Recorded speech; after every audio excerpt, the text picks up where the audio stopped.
Yeah, we're just making sure to represent St. Louis by playing Nelly when we talk to one of our favorite guests. Joe DeVito is on the phone, writer, comedian, regular panelist on Gutfeld, and writer for Gutfeld. Joe, how you doing?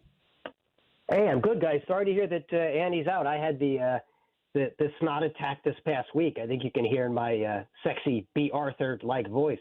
Oh, is this what low voice sounds like for Joe DeVito? Yeah, as opposed to my usual high-pitched, annoying one. Yeah, I mean, you sound amazing. I don't know why you're not doing voiceovers right now. So, Joe, I wanted to ask you just because I literally saw a story pop up just a minute ago. Every part of the United States dealing with weather issues. Where are you right now? I'm on Long Island, New York. Okay. Not too bad. Not too bad. Oh, really? Okay. Well, that's good to hear because we're about to face cold Mageddon or something like that. We're dropping like 13 to 14 degrees over the next hour. So I'm just sort of seeing what things are like in different parts of the country. And there's like a blizzard coming for the northern part of the country right now. Yeah, I thought global warming was supposed to be fun. All we got was sad polar bears and this nonsense. Yeah, right, which just makes me want to drink a Coca-Cola. Joe, I want to ask you about some of the news items of this week. Sure. Let's start with, I think this was still this week, maybe the end of last week through this week. Mm-hmm. Any names that surprised you when we started to see the unfolding of the Epstein documents? Yes. Well, my first question is, how the hell big was Epstein's Island? Because there's a lot of air traffic coming in. There's private jets, helicopters, hot air balloons, whatever Stephen Hawking flew in on. I like to think he came in just in the chair with afterburners. Like over the water? Yeah, just like maybe Flight of the Valkyries playing in the background. His was the name that surprised me the most. And look, I'm not trying to say people with disabilities can't do whatever they set their mind to. I'm not trying to say that. What I'm saying is that the one person I thought would not be on that island, it would probably have been Stephen Hawking. I can't argue with it. I mean, it's a little surprising. Although I had read before that he was in this area, you would say, now this isn't literal, but that he frequented Sauget, that he went to a lot of clubs like that. And I was surprised when I saw Stephen Hawking goes to a lot of, you know what those are, clubs? What do you think? He's going to go to dance clubs? I mean, he had limited options. Well, I thought maybe he was into ballet or something. You know, he just liked dancing. But any other names on there, Joe, before we move on, that you were like, what the heck? I haven't even thought about this person in a while. Yeah, it just goes to show that if you think you're a normal person and you think you're a pervert, you've got nothing on the elites who are running our countries. Because no matter what kind of creepy stuff I've been into, I've never thought I've got to have a whole island for this. Yeah. I mean, I guess when you get that much money, they don't know what to do with it, and then they just go insane because that's apparently what has happened. And people go, oh, this person has a lot of money. I guess I'll be friends with them. Oh, wait a second. There's some things going on here that I wasn't expecting. Right? Think about it. It used to be if you were a pervert, maybe you had a drawer. Maybe you had a closet full of weird stuff. These people are like, nah, I need an airstrip. I need the whole. I need international waters to separate me from normal people. Yeah, it used to be that the kid was doing that and been like, I kind of don't want anybody to know. I'm going to hide this under my mattress. But they're way out there in the open, showing everybody and videotaping it. Yeah, I'm going to share the experience with the most famous and rich people on earth. It's, Right. Let me switch gears here and ask you about a piece of audio that you've probably already heard, but I'm going to play it anyway. Here we go. Yeah, I mean, look, she spent $68 million so far, just on TV. Spent $68 million so far, $59 million by DeSantis, and we spent 12. I mean, who's punching above their weight and who's getting a return on their investment, And she's going to get smoked, and you and I both know it. She's not up to this. She hasn't even been. And she's still 20 points behind Trump in New Hampshire, right? Yeah. And, And he's still going to carry Iowa, right? Yes. Oh, I talked to DeSantis calling me, petrified that I would. He's probably getting out after Iowa. So, Joe, as you probably know, that is Chris Christie caught on a hot mic talking about not just DeSantis, but really saying that Nikki Haley's going to get smoked, talking about all the money that they've spent and for what. We kind of off air here, Brad and I think this was yesterday actually, we talked about what is the likelihood, in your opinion, that this wasn't just a oops hot mic, that this was maybe on purpose? Well, I don't know. I mean, when I first heard part of the clip when he said she's going to get smoked, I thought he was referring to a ham. So that's what threw me off. Right. And if there's anyone who might want to avoid the metaphor of punching above someone's weight, if Chris Christie were punching at or near his weight, he'd be the president of the galaxy at this point. I mean, these are good points. Yeah. So, yeah, as far as it being any kind of subterfuge, I don't know. Let's be honest. It really is a tremendous fight for second place in the GOP right now. So I don't see him buddying up with DeSantis to try and, I don't know, to see if they could join forces against Nikki Haley. I don't know why, other than a tremendous ego trip and his personal hatred of Trump, why Chris Christie was still in the race even up to this point.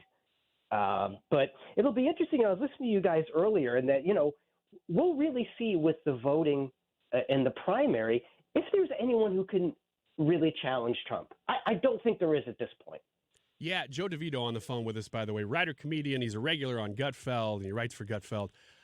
Your network has done great. I mean, with these town halls, you were smoking everybody else. I mean, even having Trump against CNN, you guys killed CNN apparently. I mean, because it's Trump, right? Because Trump is just the name.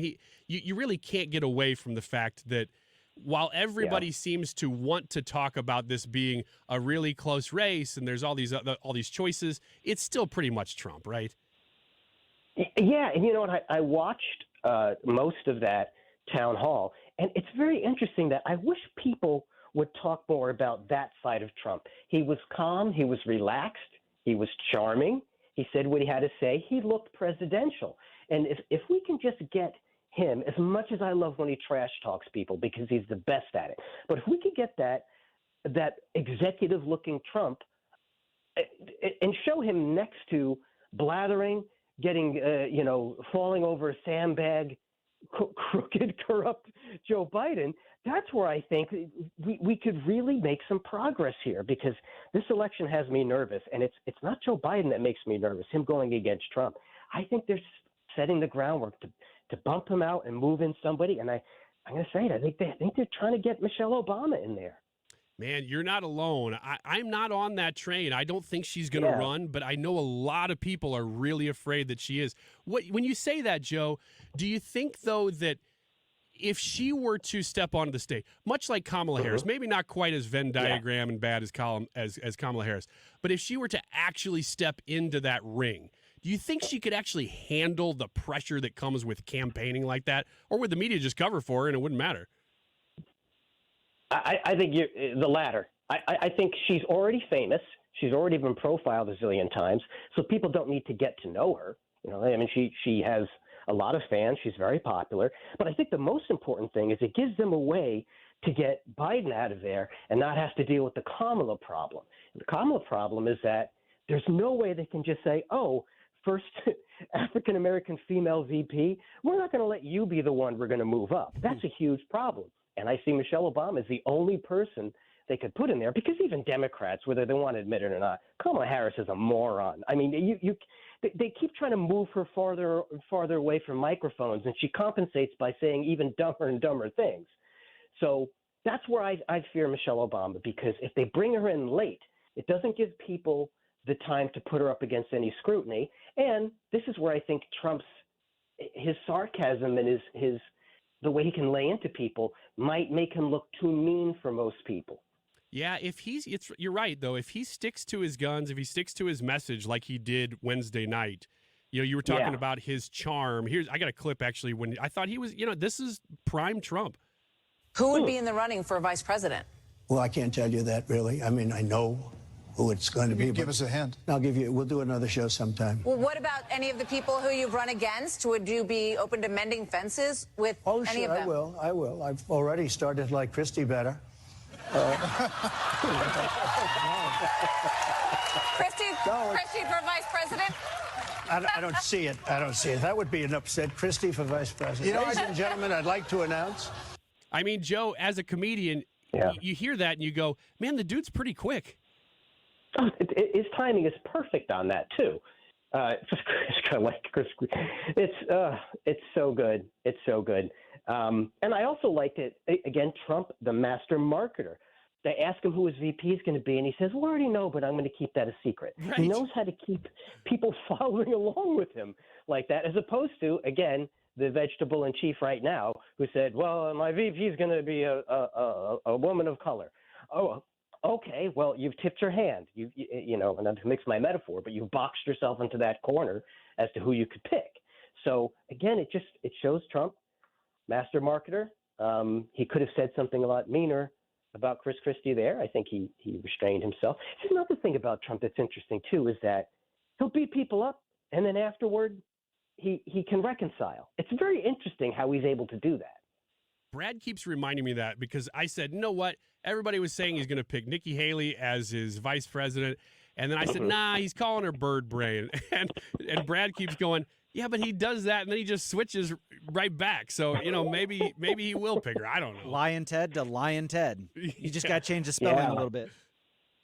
Well, the only one I think he didn't change that on was when he had Mitt Romney have that really humiliating dinner with him.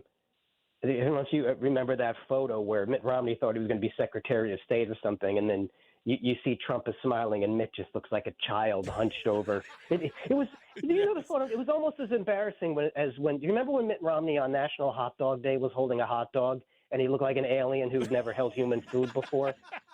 No, I don't even know who that is. Are you talking about Pierre Delecto? Yes. Yeah. Oh, come on. Actually, is Pierre Delecto even a dumber name than Mitt Romney? Let's be honest. Yeah, of all the names, like, pick something that doesn't sound like you're a foreign spy. Oh, come on. That made Carlos Danger sound presidential. Right. Well, Joe And his DeVito. real name was Anthony Weiner. That was a lot Right, to yeah, right. That's a real name. Joe DeVito, writer, comedian, regular panelist on Fox News' Gutfeld. Hey, if you love a joke that you hear on Gutfeld and you want to tell Joe, at Joe DeVito Comedy on Twitter, you go to joedevito.com. That's the best ways to reach you, right? Absolutely. At Joe DeVito Comedy and joedevito.com. Joe, are you planning on being here this year? You know, I'm talking to the guys at the Funny Bone. We're trying to set something up for me to come back to the St. Charles Room over the summer, hopefully in June or July. So we're just moving some dates around now. So we'll definitely keep you posted on that. Yeah, please do. And, of course, you're invited to come in. Well, I'm saying this on behalf of Annie, but I'm getting a hearty yes. I would say I have that authority. Yeah. Yeah, I Yeah, say come that. in. I'll make myself comfortable. Yeah, you come in and Annie's like, whoa, I did not approve this. Joe, you are welcome here anytime, especially when you're in town. Definitely come by and see us. For sure. Thanks, guys. All right, talk to you soon. Joe DeVito, at Joe DeVito Comedy and joedevito.com.